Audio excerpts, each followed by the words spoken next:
안녕하세요, 단신입니다. 오늘 잡설 19탄으로 돌아왔고, 요새는 팔이 좀 더 괜찮아져서 이제 러닝 정도는 할 수 있는 이제 상태가 돼서 목요일부터 일요일까지 4일 연장 5km 러닝을 했네요. 다행히 러닝은 좀 할만한 것 같아요. 오랜만에 해서 힘들긴 한데 근데 다른 주제는 나중에 또 할만하면 해보겠습니다. 지금 녹음을 세 번째 다시 하고 있는데 자꾸 이상한 음성이 들어가네요. 그래서 좀 다시 하고 있습니다. 물론 편집해서 지울 수 있는데 그냥 잡설할 때면 또 편집하는 게 또 귀찮아가지고 예, 진행하겠습니다. 오늘은 설탕 관련된 얘기 좀 할 거예요. 설탕의 좀 중독성에 대해서 얘기하고 싶어서 준비를 했고요. 설탕 얘기하기 전에 좀 마약 얘기 좀 해볼게요. 요새 마약 관련된 게 또 한동안 또 나왔다가 여기서 다시 들어갔는데 한국도 이제 마약 청정 지역이 아니라고 하시잖아요.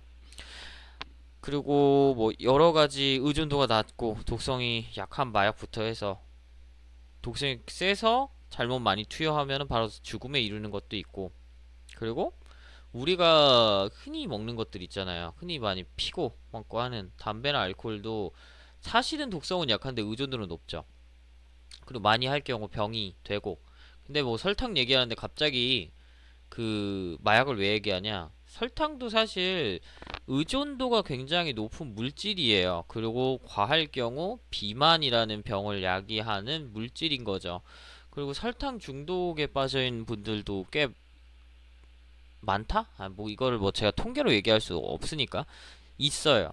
그러니까 삶이 너무 외롭거나 아니면 삶에서 힘들면 너무 단 것만 찾아서 먹거나 아니면 탄수화물에 중독에 빠져 있거나 그런 분들이 있죠. 왜냐면 탄 것을 먹을 때는 세로토닌이 나오니까 중독성이 어느 정도 있는 물질이죠. 물질.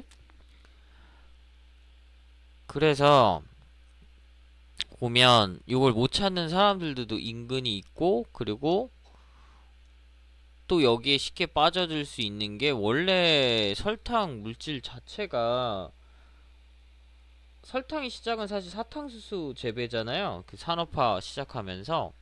그래서 원래 설탕은 일반적인 식품으로는 원래는 존재하지 않았죠. 혹시 여러분 쌀밥이랑 양배추 맛 아세요? 이거 단 거 아세요? 진짜 그러니까 말로 들어서 단 거를 느낀 사람 말고 그냥 쌀밥을 씹어서 먹었을 때 단맛을 자주 느끼시나요? 양배추는요? 저는 쌀밥을 씹어 먹거나 하물며 저는 쌀밥도 잘 안 먹어요. 저는 이제 그 웬만하면 혼합국으로 밥을 해 먹거든요.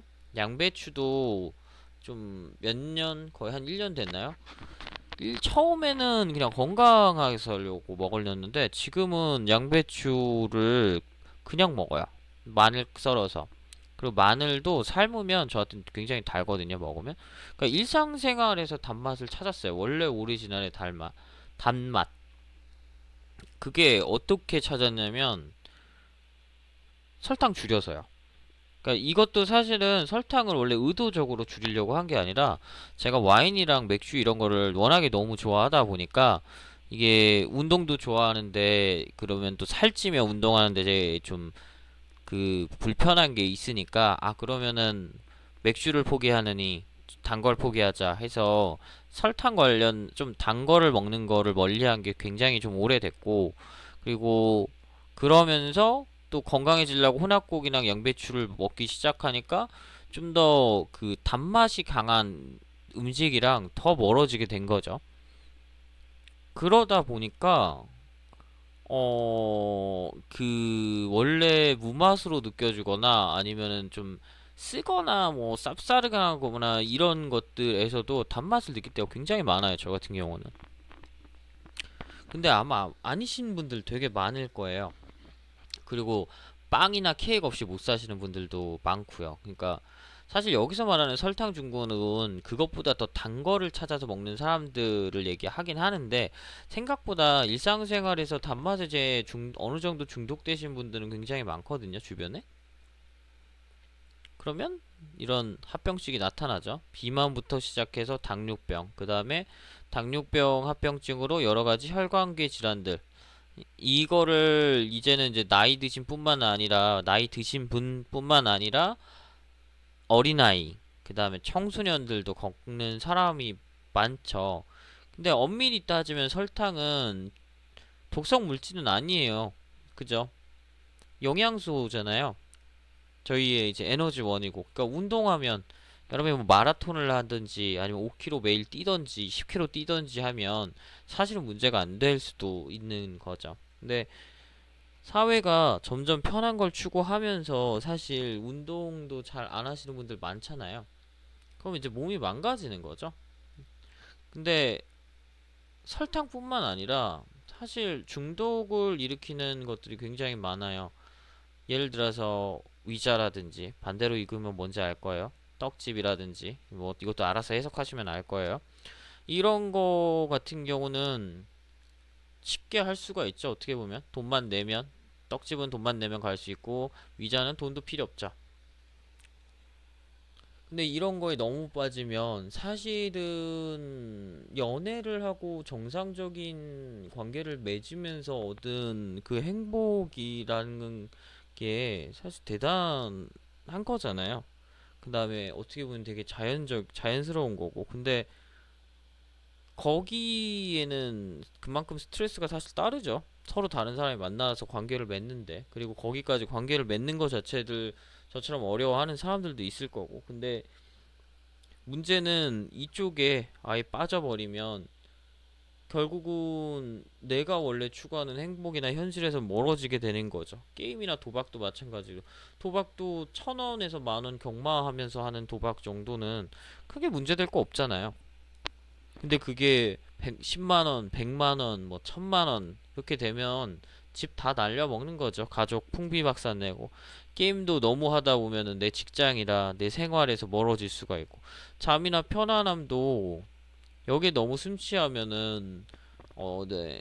적당한 시점에서 집을 벗어나서 취업을 해야 되고 일상생활을 영위해야 되는 사람이 이제 못하게 되는 그런 상황에 처하는 경우도 많이 봤어요. 그래서 부모님 집에서 일 안 하고 사시는 그런 분들도 종종 보게 되고, 네, 제가 진짜 여러 명 봤거든요. 근데 사실 이런 부분에 대한 중독이라고 봐요. 그래서 저는 마약도 마찬가지잖아요. 마약도 이제 하게 되면 이게 끊기가 어려운 게 한 40배? 이렇게 평소에서는 뭐 한 배 정도 힘들게 뭐 예를 들어서 달리기에서 얻을 수 있는 그런 행복감이나 세로토닌이나 도파민이 1배라면 마약은 그냥 주사 한번 꼽는 걸로 40배를 얻는다잖아요. 그러면은 마약이 그 40배에서 돌아오면 사람이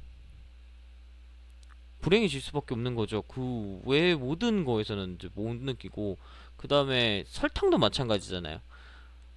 5km 오늘 뛰고 왔는데 5km 뛰는 거 굉장히 힘들거든요. 근데 설탕은 그냥 물에 타서 아니면 그냥 수저 한 숟갈 퍼서 입에 넣는 거는 굉장히 쉽죠. 아니면은 그냥 한 1,000원, 2,000원 하는 빵, 설탕 엄청 많이 들어간 단빵 사서 먹는 것도 굉장히 쉽고요. 근데 그러면 운동이랑은 점점 더 멀어지는 거고, 운동에서 얻는, 일상생활에서 얻는 행복이랑은 점점 더 멀어지는 거죠. 그래서 저는 여러분들이 어렵겠지만 지난번에 이 얘기했던 거랑은 또 좀 이어지는 거거든요. 그러니까 집을 못 나가고 있는 분들은 제가 뭐라고 했죠? 집 문 앞을 열고 나가는 연습부터 해야 된다고 했잖아요. 그리고 집 문 앞을 열고 나가면 건물을 나가는 연습을 해야 되고 건물을 나가면 동네 건물 주변을 한 바퀴 돌고 다시 집으로 들어가는 연습을 해야 된다고. 그런 단계적으로 해야 된다라고 했잖아요.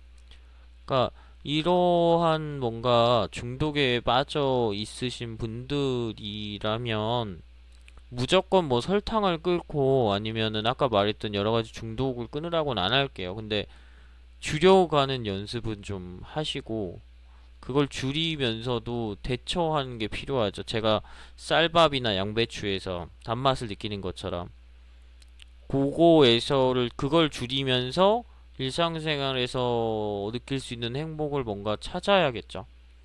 그게 인생에서 굉장히 중요한 것 같아요. 나를 긍정적으로 바꾸는 방향에서는요. 그래서 여러분이 그런 행복한 사람이 됐으면 좋겠어요. 오늘은 이 얘기가 갑자기 하고 싶어서 얘기를 준비해봤고, 어, 원래 이렇게 길게 안 하려고 했는데 영상을 몇 번 연속으로 찍게 됐네요. 네, 즐거운 밤 되셨으면 좋겠고, 제가 여러분에게 원하는 건 없습니다. 그냥 행복하셨으면 좋겠어요. 감사합니다. 단신이었습니다.